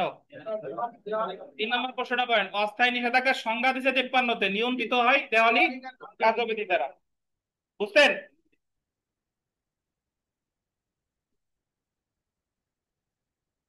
ছয়, আট, যত দিন আছে সব দিন কত?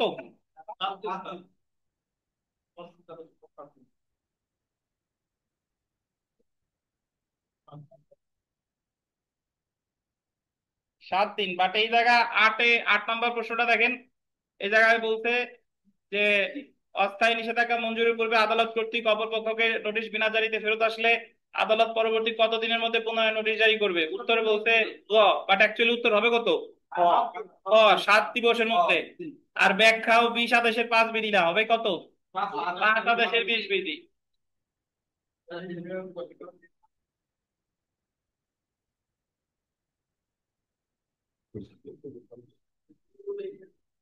10, 11,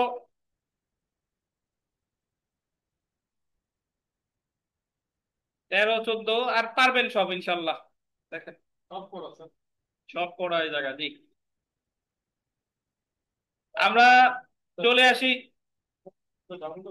40 আদেশ, দেখেন। রিসিভার বা তত্ত্বাবধায়ক নিয়োগ, অ্যাপয়েন্টমেন্ট অফ রিসিভার। উপরে লেখেন, রিসিভারের উপরে লেখেন ধারা 94D বা 94 ঘ।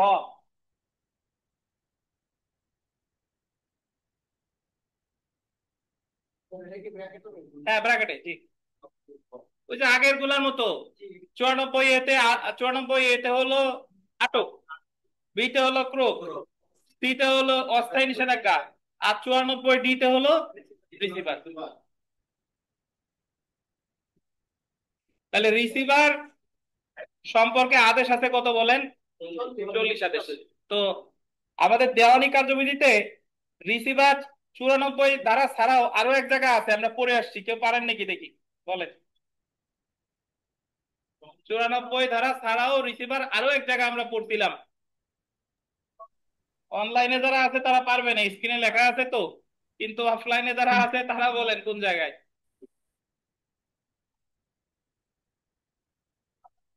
ডিক্রি জারিতে আছে, মনে আছে? 51 ধারায় বলা আছে যে 5টা উপায় ডিক্রি জারি: স্থাবর সম্পত্তি অর্পণের মাধ্যমে, ক্রোকের মাধ্যমে, তারপরে একটা ছিল রিসিভার নিয়োগের মাধ্যমে। সো এখানে একটু লিখে রাখতে পারেন ধারা 51 জারি মামলায়। ধারা 51 দিয়ে লেখেন জারি মামলায়।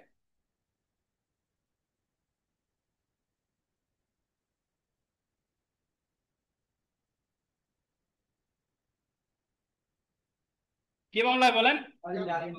তাহলে দেওয়ানি কার্যবিধিতে রিসিভার কয় জায়গায় আছে? দুই জায়গায়, একটা হলো 94D, আর একটা কত? 51। শেষ কত? 40। এখন শুনেন রিসিভার কাকে বলে।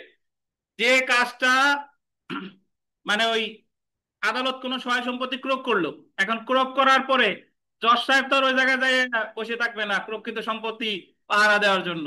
তাহলে ক্রোককৃত সম্পত্তি দেখাশোনার জন্য আদালত যারা নিয়োগ করবে তারাই বলে কি? রিসিভার। অথবা কোনো মামলার ক্ষেত্রে কোনো সহায় সম্পত্তি দেখাশোনার জন্য যারা নিয়োগ করবে তার বলে কি? রিসিভার। ধরেন আমি একটা উদাহরণ এইভাবে দেই যে আপনি একটা 10 তলা বিল্ডিং এর মালিক। এখন আপনারে এসে একদল গুন্ডা বেদখল করছে।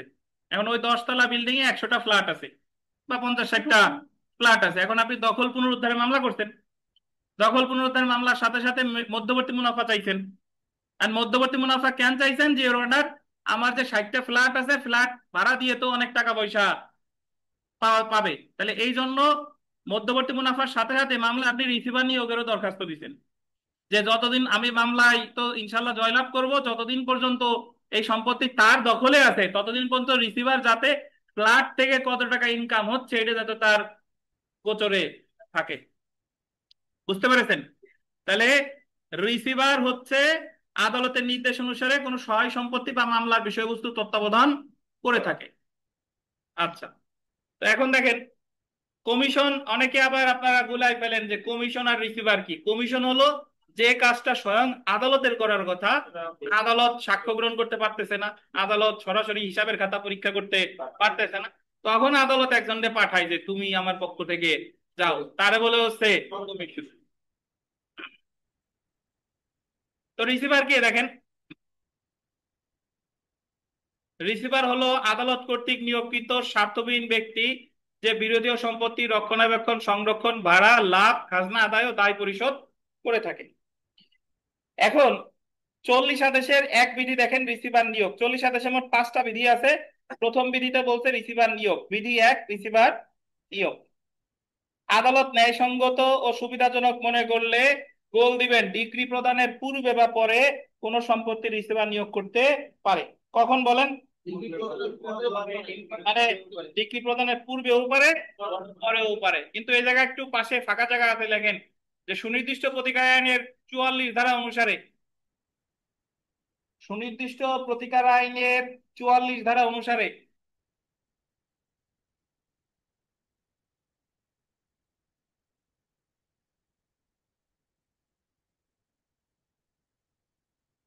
মামলা চলমান থাকা অবস্থায়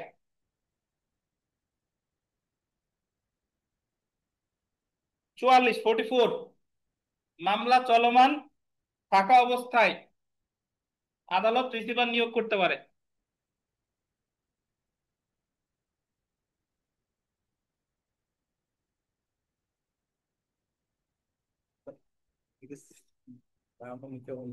জি, আলহামদুলিল্লাহ ভালো আছে।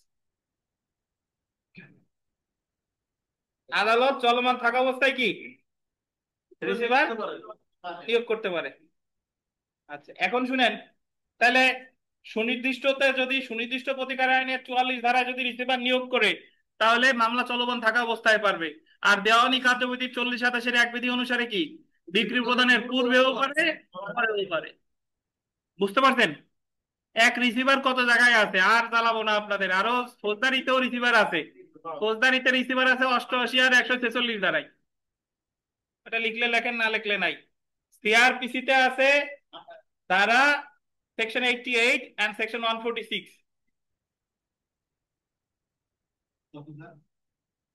section 88 and 146।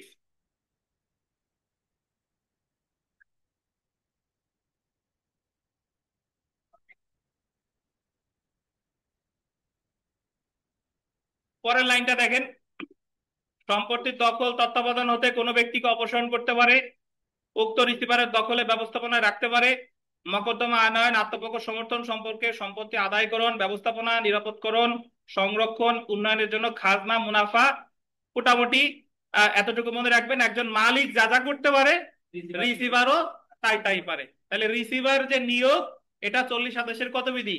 এক বিধি। 40 আদেশে 2 বিধি দিয়ে লেখেন পারিশ্রমিক, বিধি 2 দিয়ে লেখেন পারিশ্রমিক, বিধি 2 পারিশ্রমিক। মালিকের স্থল অভিষিক্ত দায়িত্ব পালন করে। মালিকের স্থল পারিশ্রমিকটা লেখেন বিধি 2 পারিশ্রমিক। বিধি 2 মানে রিসিভারের পারিশ্রমিক সম্পর্কে বলা আছে 40 আদেশের 2 বিধি। এরপরে দেখেন দায়িত্ব লেখা আছে না, দায়িত্ব, দায়িত্বের জায়গা লেখেন বিধি 3। দায়িত্ব কর্তব্য আছে 3 বিধিতে, দায়িত্ব কর্তব্য 3 বিধি।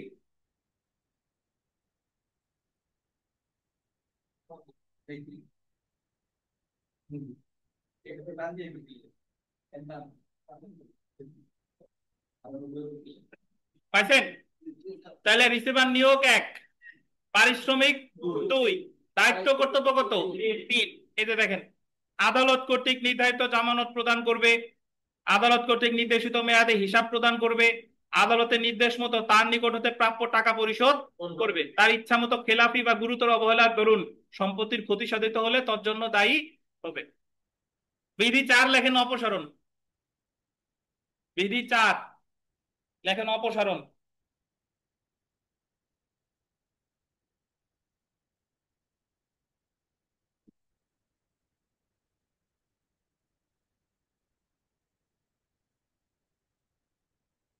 তাহলে রিসিভার অপসারণ আছে কততে? 4-এ, 4 বিধি। তো জেনে রাখা ভালো। দেখেন, আদালত একটি সাধারণ বা বিশেষ আদেশ দ্বারা রিসিভারের জন্য পারিশ্রমিক নির্ধারণ করতে পারে, এটা আমরা অলরেডি পড়ছি, 2 বিধি লেখা আছে নাকি। আর সরকারকে আন্ডারলাইন করবেন, রাজস্ব প্রদানকারী ভূমির ক্ষেত্রে আদালত কালেক্টরকে রিসিভার হিসেবে নিয়োগ করবে, এটা বিধি 5। এই যে দেখেন, রাজস্ব প্রদানকারী ভূমি, যে ভূমির ক্ষেত্রে রাজস্ব দেয় সরকার রে, সেই ভূমির ক্ষেত্রে রিসিভার নিয়োগ যুক্ত হবে কে? কালেক্টর। এইটুক কথা শেষ। রাজস্ব, এখন রিসিভার তো আপনার কালেক্টর যে হবে এমন কোনো কথা নাই, রিসিভার তো ওই নির্মলেও রিসিভার নিয়োগ করতে পারে, কিন্তু বলছে রাজস্ব প্রদানকে, যে ভূমি থেকে রাজস্ব পায় সরকার, এই ক্ষেত্রে রিসিভার নিয়োগ করবে কারে? কালেক্টরকে। ধরেন বেনজির আহমেদ, সাবেক আইজিপি পুলিশের, ইন্সপেক্টর জেনারেল, ওনার যে সাভানা পার্ক গোপালগঞ্জে আছে, এটা এখন রিসিভার নিয়োগ করছে কারে? গোপালগঞ্জ জেলা প্রশাসন। বুঝতে পারছেন? তাহলে এরকম, তাহলে আপনি মনে রাখবেন রাজস্ব প্রদানকারী ভূমির ক্ষেত্রে পরীক্ষায় যদি প্রশ্ন আসে যে রাজস্ব প্রদানকারী ভূমির ক্ষেত্রে রিসিভার নিয়োগ করতে পারে কাকে? কালেক্টরকে, এতটুকুই। আর নিচে আর একটু লেখেন যে 1 ও 4 বিধি হলো আপিলযোগ্য আদেশ, 1 ও 4 বিধি হলো আপিলযোগ্য আদেশ।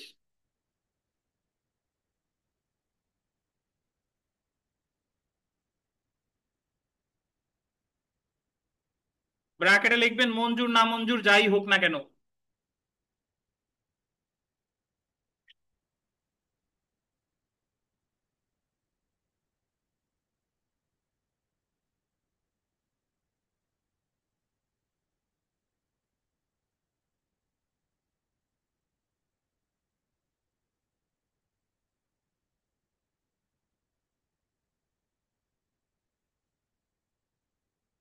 একটু শুনান, রিসিভার নিয়োগের আবেদন করছে বাদী, মঞ্জুর করছে, রিসিভার নিয়োগ করছে সংক্ষুব্ধকে, বিবাদী, প্রতিকার কি? আপিল। রিসিভার নিয়োগের আবেদন করছে বাদী, আদালত মঞ্জুর করে নাই, মানে রিসিভার নিয়োগ দেয় নাই, বাদীর প্রতিকার কি? আপিল। বুঝছেন? রিসিভার অপসারণ করছে আদালত, সংক্ষুব্ধ ব্যক্তির প্রতিকার কি? আপিল। বা রিসিভার অপসারণের দরখাস্ত নামঞ্জুর করছে, প্রতিকার কি? আপিল। বুঝতে পারছেন? তাহলে এক বিধি আর চার বিধি, 40 আদেশের এক বিধি এবং চার বিধি, দরখাস্ত মঞ্জুর হোক বা না মঞ্জুর হোক, কি আদেশ? আপিল যোগ্য আদেশ। তাহলে আমরা আবার একটু মনে করি, দেখেন রিসিভার সম্পর্কে আছে 40 আদেশে, 40 আদেশের এক বিধিতে রিসিভার নিয়োগ, 2 বিধি পারিশ্রমিক, 3 বিধি দায়িত্ব কর্তব্য, 4 বিধি অপসারণ, 5 বিধি রাজস্ব প্রদানকারী ভূমির ক্ষেত্রে কালেক্টর দায়িত্ব পালন করবে। এর মধ্যে আপিলযোগ্য আদেশ কোন কোন বিধি? 1 ও 4 বিধি।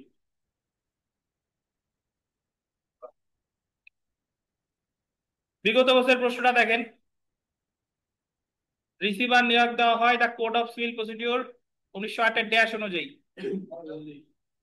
অর্ডার 40 এর বিধি কত? 1। 1 নাম্বার প্রশ্নটা দেখেন, রিসিভার নিয়োগ করা যেতে পারে কখন? ডিক্রির পূর্বে বা পরে। 4 নাম্বার প্রশ্নটা দেখেন, সরকারকে রাজস্ব প্রদানকারী ভূমির ক্ষেত্রে আদালত রিসিভার নিয়োগ করতে পারবে কাকে? কালেক্টর। তো আজকে এ পর্যন্তই। আগামীকাল বিকাল 5টায় ক্লাস আছে। আগামীকাল আমরা দেওয়ানি কার্যবিধির আপিল করব। যদি কারো কোনো প্রশ্ন থাকে প্রশ্ন করেন গ্রুপে।